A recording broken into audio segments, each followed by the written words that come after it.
বৰ্তমান মই উপস্থিত আছোঁ গহপুৰৰ এই 15 নং ৰাষ্ট্ৰীয় ঘাইপথ। 15 নং ৰাষ্ট্ৰীয় ঘাইপথত বিভিন্ন যাত্ৰীসকলে যান বাহন লৈ গৈ থাকে, কিন্তু ইয়াৰ কাষতে এই খোলেঙি সমীপত এই ৰাস্তাটোৰ কাষতে এটা পাইপলাইন কোম্পানী আছে। এই কোম্পানীটোৱে কাৰোলৈ কেৰেপ নকৰি ট্ৰেক্টৰত ব্যৱস্থা নোহোৱাকৈ, কোনো সুৰক্ষিত ব্যৱস্থা নোহোৱাকৈ ৰড বা খুঁটাবিলাক ব্যৱস্থা নি আছে। আমি ইয়াৰে ড্ৰাইভাৰজন আছে গাড়ীখন লৈ যোৱা, তেওঁৰ পৰা কিছু কথা আমি জানিব বিচাৰিম। এইটো গাড়ী ক'লৈ নি আছিলে? এইটো কাছিকটালৈ নি আছিলে। এইটো কোন কোম্পানী নিছে? AC pipeline. এই পিছফালে যে ৰডবিলাক যে জোঙাকে 20 ফুট যে ওলাই আছে, তাত কোনো ছাপৰ্ট দিয়া নাই কিয় আপোনালোকে? সেইটোতো হয়, তেলা থাকি জালিটো লম্বাই আছে, অঁ তেনেকাই দি পঠিয়াই আছে। সেইকাৰণে আমি ড্ৰাইভাৰ মানুহ যেনেকা লোড কৰি দিয়ে তেনেকা লৈ যায় ন। ইয়াতো দ্ৰুত গতিত গাড়ী চলি থাকে, যাত্ৰী অহা যোৱা কৰি থাকে, মানুহ অহা যোৱা কৰি থাকে। দুৰ্ঘটনাগ্ৰস্ত হ'লে তাৰ বাবে জগৰীয়া কোন হ'ব?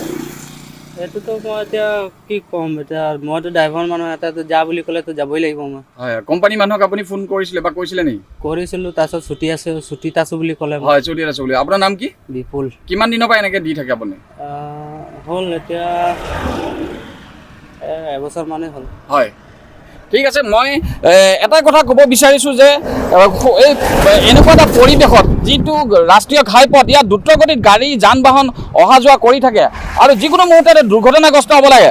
পুলিচ আৰক্ষী বিষয়াসকলেই হওক বা যান বাহনৰ যিসকল আৰক্ষী বিষয়া আছে বা গহপুৰ প্ৰশাসনেই হওক, যে এই ব্যৱস্থাটো কিন্তু আজি বহু দিনৰ পৰা চলি আছে, কাৰো কিন্তু দৃষ্টিগোচৰ হোৱা নাই। কিন্তু এই দৃষ্টিগোচৰ যেতিয়া হ'ব, এটা দুৰ্ঘটনাগ্ৰস্ত হয়, এনেকুৱা এটা সমস্যাৰ সৃষ্টি হ'ব, যিটো সমস্যাত নেকি ৰাইজৰ ক্ষতি হ'ব, যাত্ৰীসকলৰ ক্ষতি হ'ব, যান বাহনৰ। এনেধৰণে আপোনালোকক আমি গোটেই পৰিৱেশটো দেখুৱাব চেষ্টা কৰিছোঁ যে এটা ব্যাগম কোম্পানী, পাইপলাইন কোম্পানী বুলি কৈছে তেওঁ, যে গহপুৰতে আছে, অৱস্থিত হৈ আছে। এই কোম্পানীটোৱে এনেধৰণে ৰডবিলাক আপোনালোকে চাওক, মোৰ সহযোগীয়ে দেখুৱাইছে যে এনেধৰণে 15 নং ৰাষ্ট্ৰীয় ঘাইপথৰ মাজেদি এনেকুৱা কোনো ইয়াৰ ব্যৱস্থা নোলোৱাকৈ, কোনো সুৰক্ষিত ব্যৱস্থা নকৰাকৈ ট্ৰেক্টৰত এনেধৰণে হুৰে এনেকুৱা ৰড নি থকাটো কিমান গ্ৰহণযোগ্য বা কেনেকুৱা এক ব্যৱস্থাত পৰিব, তাক লৈ কিন্তু এতিয়ালৈকে কোনো ধৰণৰ আৰক্ষী বিভাগ বা যান বাহন বিষয়াসকলে ইয়াক গুৰুত্ব দিয়া নাই।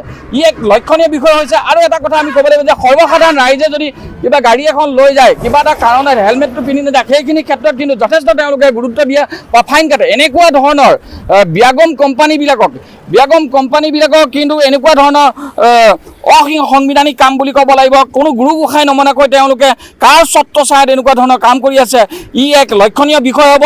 আৰু আগন্তুক দিনত যদি এনেকুৱা গাড়ীৰ পৰা কোনো লোক দুৰ্ঘটনাগ্ৰস্ত হৈ মৃত্যুৰ মুখত পৰে, তাৰ বাবে জগৰীয়া কোন হ'ব, সি এক বিচাৰ্য বিষয় হ'ব। জুবিন গাৰ্গৰ গীতসমূহৰ ওপৰত আধাৰিত গানে কি আনে নামৰ এটা সুন্দৰ অনুষ্ঠান আপোনালোকৰ ওচৰলৈ আহি আছে অতি শীঘ্ৰে। অহা 15 আগষ্টৰ পৰা ধেমাজিৰ পৰা প্ৰথম অডিশ্যন আৰম্ভ হ'ব, আৰু সেই অডিশ্যনৰ যোগেদি বিভিন্ন কণ্ঠশিল্পীসকলে, যিসকলে এই অনুষ্ঠানত যোগদান কৰিব বিচাৰে, তেওঁলোকে এই অডিশ্যনৰ যোগেদি আগবাঢ়ি আহক। আৰু জুবিন গাৰ্গৰ বহুত ভাল লগা গান আমি সদায় শুনি আহোঁ, আৰু আপোনালোকৰ যদি ভাল লগা গান থাকে, জুবিন গাৰ্গৰ আপোনালোকে গাই ভাল পায়, তেন্তে অডিশ্যনত যোগদান কৰক। মোৰ ফালৰ পৰা আন্তৰিক শুভকামনা থাকিল এই সম্পূৰ্ণ অনুষ্ঠানটোলৈ। ধন্যবাদ।